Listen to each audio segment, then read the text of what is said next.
What's happening, y'all? DKB here. So continuing our series of breaking down the Jets 2022 NFL schedule. We talked about the Ravens last time in our first home game and what that may look like, and comparing some of the rosters. We're going to do the same thing with who we're facing the very next week in the Cleveland Browns. And this is an away game for us, so we'll be at Cleveland. But there's some interesting things going on, and it all starts at the quarterback position for him, of course, right at the top. Deshaun Watson comes over from the Texans in a mass trade for them. And the biggest question mark is going to be what's going to happen with Deshaun Watson. So we know that he didn't get convicted in, I believe, his civil lawsuit that's going on. And I think there's some secondary stuff that's still followed up with that. Based on some more people that are coming out or something to that effect. I'm not too sure. I haven't dived into it a whole lot. But we know that the NFL is still pending their investigation, taking a look at the evidence and things like that as well to determine if he's going to be penalized. Now, that's going to change the entire complexity of the Browns season if he's there or not. And of course, having him right at the beginning of the season would be ideal, at least to start him off on good footing, even if he does somehow get, penalized in like the middle of the season or a couple weeks in. But nonetheless, here's some key things to keep an eye out on. So finishing the season, the 2021 season, the Browns ended up finishing 20th in offense and then 13th in defense. So a little bit of a step back for them defensively. But they had some people that definitely stepped up. So, Myles Garrett has always been a monster, finishing with 16 sacks. We had Jadeveon Clowney that actually stepped up and produced one of his best statistical pass rush seasons, getting 9 sacks on the season. And then, of course, you had players like Denzel Ward that stood out. You had some of their young cornerbacks that stepped up, and the name is eluding me right now, but it was one that they had just got recently. We'll get into it when we dive into the roster, though, but that's where they finished statistically. They were also the league's most efficient ground game. They averaged 5.1 yards per attempt, which is definitely mind-boggling when you think about having, 500 to 600 touches in the season, and especially in the division they play in and some of those dominant run defenses, as well as just what the AFC across the board has for us. So it's a little bit problematic for us, seeing how, as we've had a very leaky run defense, at least in Robert Saleh's debut season. We're hoping that's cleared up with some of these additions. We're talking about still bringing in Larry Ogunjobi. And I believe there's a linebacker that we were taking a look at as well still too. So we'll see what happens there. But nonetheless, they were a bit susceptible in the red zone where they ranked 27th. Opponents were able to convert at like a 65% clip once we got inside the 20. So hopefully that continues to be the case and that sways our way. And then the kicking game was another problem for them. So towards definitely the bottom of the league, 71.4% kicking average for their starter McLaughlin. And they're hoping it gets better. You have to hope that's kind of like the bottom dweller in the NFL ranks in terms of kicking performances. And again, they finished 8-9, but it was really due to Baker Mayfield. He was at kind of the helm of everything. I believe it was the torn labrum that he had, some kind of pectoral chest issue, somewhere in the shoulder, something like that. But basically, it impacted a lot of what he was able to do. Think about on just a day-to-day basis, if you're a normal, active human in society, as soon as you wake up with a torn labrum or whatever happened to have been, but you can't really eat your own cereal properly, it's tough taking showers, etc., and I have to go out there and perform against NFL defenses and ones that are definitely trying to put you on your back for 60 minutes. It's not ideal for anybody. So the fact that he was even able to tough it out and still do some of the things that he did speaks a lot to his ability. And I'm still waiting to see kind of where he ends up landing. I think we don't see him continue in Cleveland for sure. But they're kind of holding stead same way that the 49ers are with not really trading Jimmy Garoppolo. So we'll see which one of those pieces fall first. But let's go ahead and dive into the roster. So Starting at the helm, of course, Deshaun Watson. If he plays or not, again, this is going to change everything. But this could be one of our first wins on the season when we take a look at pretty much what they have after. So if not Deshaun Watson, we're assuming Baker Mayfield isn't going to play for the Browns this season, which means Jacoby Brissett is now the next man up. And then behind him, Joshua Dobbs.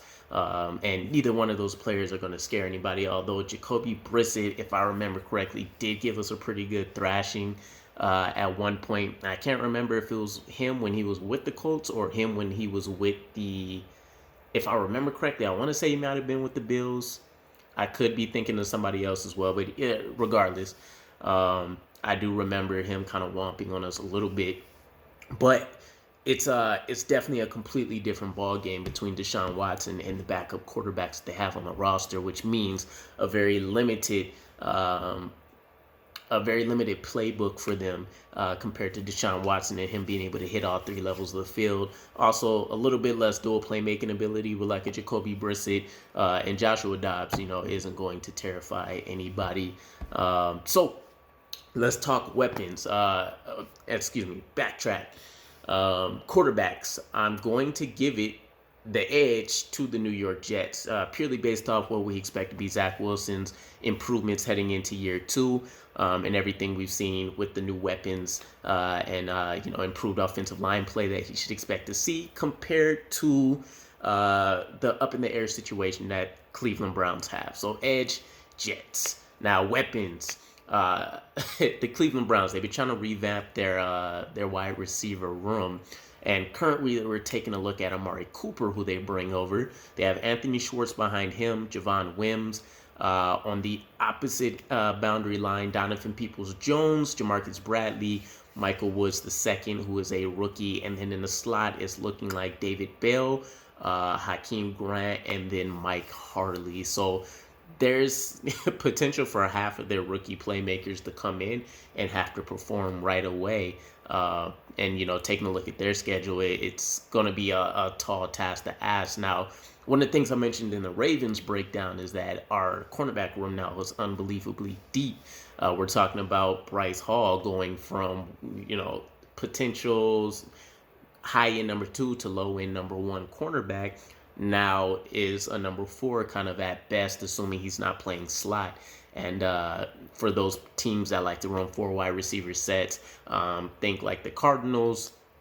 The Browns probably won't run too much of that, but when we do want to keep fresh bodies in and stuff, we have somebody that can come in right away and pick up the slack. So for them, really only having Amari Cooper as a standout, and then Donovan Peoples-Jones, again, not going to really scare anybody, but it is a big body that we would need to be concerned with. That leaves them really having to rely on like a Jakeem Grant to break out, or a David Bell, who may not actually be the best person to put in the slot, but still, to try to make use of all your weapons, it is what it is. Now, compared to the Jets wide receiver room, I'm going to say in terms of maybe not having the star power, but definitely more consistent depth throughout the roster, I'm going to give the edge to the Jets. Offensive line. So we have Jedrick Wills Jr. At left tackle, Blake Hance behind him. At guard, Joel Bitonio and Wyatt Teller as our starters. And then it is Michael Dunn, David Moore behind him. At center, Nick Harris, and then Ethan Pocic. I'm not really concerned. I think the biggest threat for us on the offensive line is definitely going to be like a Joel Bitonio. Jedrick Wills is kind of coming into his own. Let's not forget Jack Conklin that's there as well. But I think we need to be more concerned about the run game, kind of clamping down on that. I think naturally, the way the rosters match up, we're a better fit to lock them down in the passing game. So everything's going to be about pressure and then being able to contain the run, where Nick Chubb and Kareem Hunt can go crazy on any given play. And, them coming off, again, leading the league in yards per carry, or, the yards that they average. It could be a game similar to like what I talked about in the Ravens, where we're not talking big play potential or just an extremely efficient game by one or the other teams. We could be talking about a low scoring game here, where teams that have been able to convert these first downs and keep the chains moving on third down, do things like that, the little small nuance kind of things, it's going to be a situation where you're not going to see a lot of excitement. It's going to be a lot of Kareem Hunt, Nick Chubb. It's going to be a lot of Breece Hall, Michael Carter. We'll see if we end up switching some things up there, but definitely could be a slow-paced moving game. Now, comparing offensive lines, again, it's a little bit tricky, but I think the Browns kind of get a little bit of the edge here. I want to see how we perform against the Ravens first, ideally, before I really put any kind of huge expectations on our offensive line. I do think we're set to be great. One of the best offensive guard duos in the league. If Connor McGovern doesn't take a step back, we're set at center. And then as long as Mekhi Becton and George Fant can come back and they don't lose anything in terms of, lackluster agility, not necessarily getting to the second level is easy, I think we're set. The only thing that I would be concerned is that I think it might be the optimal offensive line makeup if we do keep George Fant as a left tackle, who statistically as well as if you take a look at film, he performs much better on the left side than the right side, and having Mekhi Becton on the right where he can still try to continue that development with Elijah Vera Tucker, and if we do move on from George Fant at some point, he can slide back over to the left. Same thing with AVT, depending on what happens with Lakin, and he could still thrive, asking them to be more of a, run blocker than pass blocker, at least against some of these more deadly ends in the league, since you're most likely going to have your best ones off to the right side anyways. Works out for us. But nonetheless, I'm going to kind of call it a draw for the offensive line. Now, at tight end, and I wanted David Njoku so bad, but they have him as a starter, Harrison Bryant behind him, Miller Forrestall. Not even familiar with the two backups that they have here, but David Njoku can definitely still be a deadly weapon for them if they can utilize him correctly. Now, he had probably one of the best relative athletic scores in recent memory at the tight end position. Super crazy freak. But they haven't really been able to see that get produced on the field. He did kind of come into his own a little bit this last season, which is why they decided to kind of lock him down with that franchise tag. But aside from him and Amari Cooper, there's not a whole lot that you necessarily need to be concerned with in terms of the passing game. But he is kind of a do-it-all, so I'm going to give this clearly to the Jets. Having CJ Uzomah and Tyler Conklin out there, it's just it's a little bit unfair for the rest of the league. And then for Jets fans, of course, this is a very unusual circumstance for us where, let alone having one competent tight end, but having an entire roster, Justin Ruckert still to back them up. And I doubt we carry forward, but still a young, hopefully budding Kenny Yeboah, or if Trayvon Wesco shows out and we keep him on the roster, it's just better overall quality and depth. And to be honest, they probably can put up, CJ Uzomah could probably put up the same numbers that David Njoku can by himself. So I think it's a clear win for the Jets here. And then, of course, to get down to the focal point for the Cleveland Browns. So Nick Chubb, Kareem Hunt, looks like they have the Ernest Johnson, who was a little bit more of a special teamer than anything else for them. And then they bring in Jerome Ford, who should be very exciting for them as a young, very gifted playmaker. I want to give the edge to any opponents when things are, I think, pretty set and clear. Nick Chubb and Kareem Hunt are definitely a very dynamic duo. Breece Hall might be able to come out and show out kind of like a Saquon Barkley did in New York, potentially, but the way the offense is catered around kind of having this committee approach, I don't think you'll see any necessarily like ridiculously gaudy statistics with him. I won't say it's far-fetched to say that we can't see maybe close to 1,000-yard seasons for him and Michael Carter, but Breece Hall definitely has more of the three-down potential right away than what Michael Carter did in terms of receiving, rushing, and then being able to stand and block as well. So I would probably give the edge to the Browns just based off what they've been able to do in the last couple years compared to we're expecting to jump from Michael Carter and then, kind of instant impact from Breece Hall. Tevin Coleman's out there to kind of round things out, and then that fourth spot is a little bit tricky for us because I don't think Ty Johnson or LaMichael Piron really offer any special teams value for us. And then the fullback position, they have Johnny Stanton. I'm probably going to say, again, we'll call it a draw. nothing really stands out to me. Trayvon Wesco, kind of nice. He does a little bit of everything in that hybrid fullback tight end role, but he's not exceptional by any means.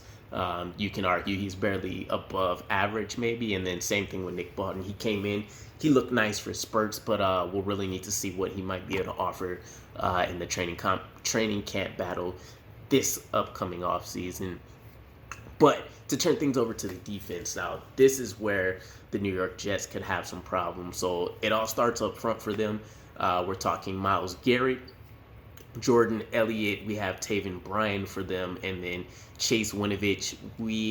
I don't know what their situation looks like, but Jadeveon Clowney could potentially come back for them. I did hear a very interesting, and I'm going to just call it a rumor as well, where somebody said Jadeveon Clowney only doesn't get signed early in the offseason because he doesn't want to participate in like OTAs and training camps and all that kind of stuff, which I find a little hilarious, but neither here nor there. Myles Garrett is the big ticket seller here. 16 sacks, as I mentioned last season. He's a force. I think he had like 33 quarterback hits, which is crazy, and he can wreck the game all by himself. Taven Bryan can be utilized inside and out for them.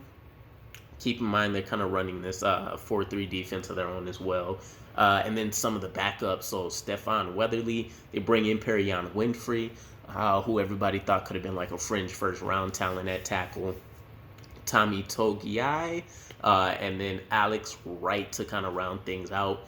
They do have Sheldon Day at the defensive tackle position as well. And then there's a few rookies for like those third depth chart players for them. So the starters is really what the concern is. Myles Garrett has to be accounted for at all times. Taven Bryan kind of reminds me a little bit of like their version of JFM for us, being able to kind of go inside, go outside.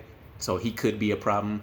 But again, I think we do have some of the better tackles and guards in the league, regardless of what the rest of the NFL may say. It's hard to argue what George Fant just put on film. It's hard to argue what Mekhi Becton did his rookie season. Injuries has really been his only concern. A.B. Tate, Elijah Vera Tucker showed out, and then everybody knows what Laken Tomlinson brings to the table. So unless they can take advantage of a Connor McGovern, maybe things just don't gel right away.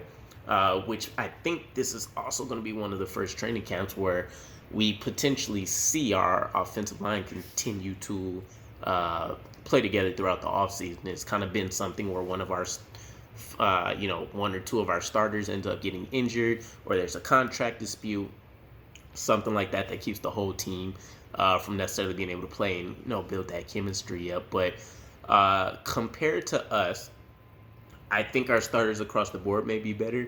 Our depth may also be better, but we don't really have a proven game record, excuse me, like they do, and also the potential to still bring in a Jadeveon Clowney, who, while not the best pass rushing specialist on any given season, is a supreme run blocker. He does things in the passing game in terms of being able to close down passing lanes and stuff like that.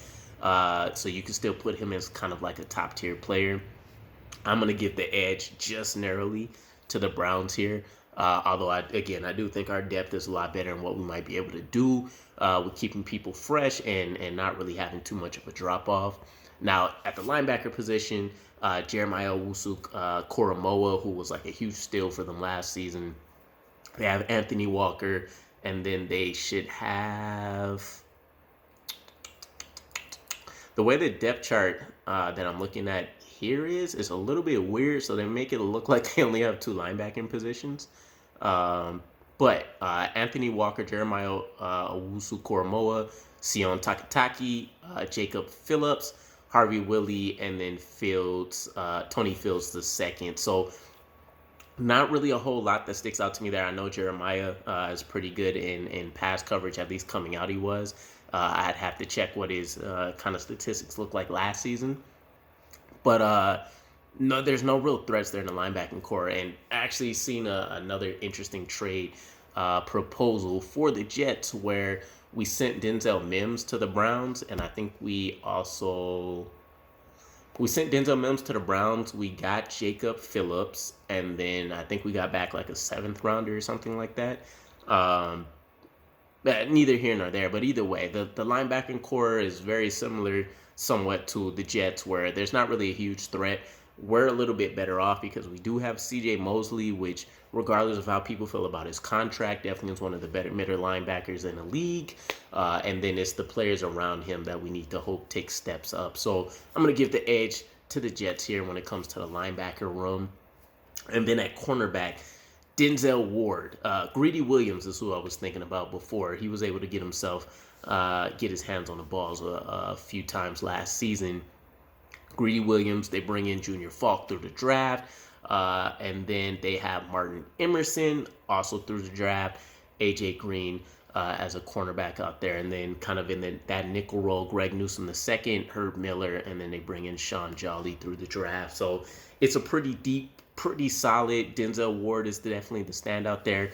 Greedy Williams had all the tools to be a monster at the cornerback room, and he's kind of realizing a little bit of that potential. Probably will take another step forward this season. So it's definitely a room that can be dangerous if Zach Wilson isn't following kind of, how the game plan for the defense is, or if he's kind of trying to go back to playing a little bit of that hero ball if things break down and you get Myles Garrett on his tail a little bit. So it'll be definitely interesting to see how things pan out. It's not too far-fetched to say that this could be one of those kind of trap games where we really should win. But you can also maybe see him throwing 4 picks if things start looking porous right away for us. So things to be concerned about. Again, I think I would give the slight edge to the Browns here only because of kind of the star power product that we've seen before, that is Denzel Ward. And now they have players that are stepping up like Greedy Williams. They have, some young players in the ranks like a Martin Emerson who loves to play, strong press coverage. They have a pretty solid nickelback in Greg Newsome II. And then in the safety room, Grant Delpit, Ronnie Harrison from Bama. They have John Johnson III, and then Richard LeCount III, kind of rounding out the safety room. So not only does it have great starting potential, it also has, it also has solid depth across the room. So all in all, I think that's an easy dub for them in that room. I think, though, the Jets have perfect ability, again, depending on if Deshaun Watson plays or not, to take advantage of some of these weaknesses where we match up great against them to kind of make this a long game. If they're willing to grind it out and kind of pull a Bill Belichick and maybe they throw like 5 passes all game, but they have 60 touches on the ball, then maybe that's a different story. But if that's not the case and they're still trying to air it out and kind of force the issue, I think we match up pretty well in this particular game to make this quote-unquote steal for us. But either way, let me know what your guys' thoughts are. At this point, I would definitely say we're looking at 1-1 on the season. But if things, just don't break the right way for us, it could be an 0-2 game. We could see maybe a historic rushing performance from Nick Chubb and Kareem Hunt down there. But I'm not really worried about it if it turns into a shootout. I think we have the ability to go out there and actually make some things happen with the wide receiver room that we now currently have, the running back room, and just kind of some of the impact players that we brought right away automatically kind of improve the depth by moving certain players back and maybe putting them in a more comfortable position for what their current skill sets look like. But again, let me know what your guys' thoughts are. I'm interested to hear how you guys feel about this Browns versus Jets matchup for our first away game. And I'll catch you guys again. Peace.